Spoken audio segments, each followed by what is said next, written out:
How to care for Dracaena types and growing tips. The Dracaena genus of tropical, broadleaf evergreen shrubs and trees includes several species commonly used as houseplants throughout the world. There are many types of Dracaena houseplants to choose from. Most of them have spear or grass-shaped leaves that extend off one or more thickened, cane-like main stems. Dracaena are easy to grow, while they thrive in bright indirect light. They even qualify as low-light houseplants. The plant is primarily grown for its attractive foliage, which is often variegated and comes in a rainbow of colors. The yellowish, white flowers rarely appear on indoor plants. In their native tropical environments, some Dracaena plants grow up to 20 feet tall or more. But as indoor houseplants, most remain under 8 feet tall. The lifespan of the plant depends on the species. Some last several years, whereas others live for decades. When you shop for a Dracaena, you might come across plants that are sold under the common name Dracaena, but have a different botanical name, such as the tea plant Cordyline australis, which is sometimes sold under the name giant Dracaena. Dracaena care. Here are the main care requirements. For growing a Dracaena, select the location in bright, indirect light indoors or dappled sun outdoors. Plant it in well-draining, slightly acidic potting mix or garden soil. Water it regularly in spring and summer, and reduce watering in winter. Increase humidity levels for houseplants in the winter if needed. Fertilize monthly with a water-soluble houseplant fertilizer. Prune in the spring or summer to control the plant's growth, if needed. Planting in USDA zones 10 to 11. You can plant Dracaena in the landscape.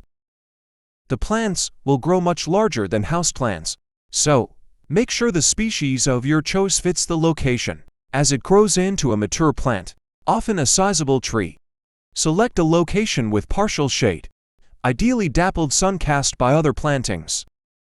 If the plant receives direct sun, morning sun is preferable to the hot and harsh afternoon sun.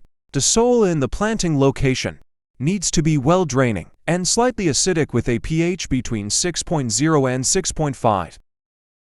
Light. Place Dracaena in a spot with bright indirect light. While the plant tolerates short periods of direct sunlight, long exposures will cause leaf scorch. Indoors, it also tolerates low light conditions, although it will grow better with more exposure to indirect light. Outdoors, it needs a location in partial shade or dappled sun. Soil. For potted plants, use any heat-based commercial potting mix, which has the slight acidity that these plants prefer. If grown in the landscape, in tropical regions, the soil should be rich and well drained. Water. Keep the plants consistently moist during their growing season, spring through fall, but allow them to go drier in the dormant winter period. Water them thoroughly each week during the active growing season, letting excess water drain through the pot into a tray or basin beneath. In winter, water moderately every 2 weeks. Temperature and humidity.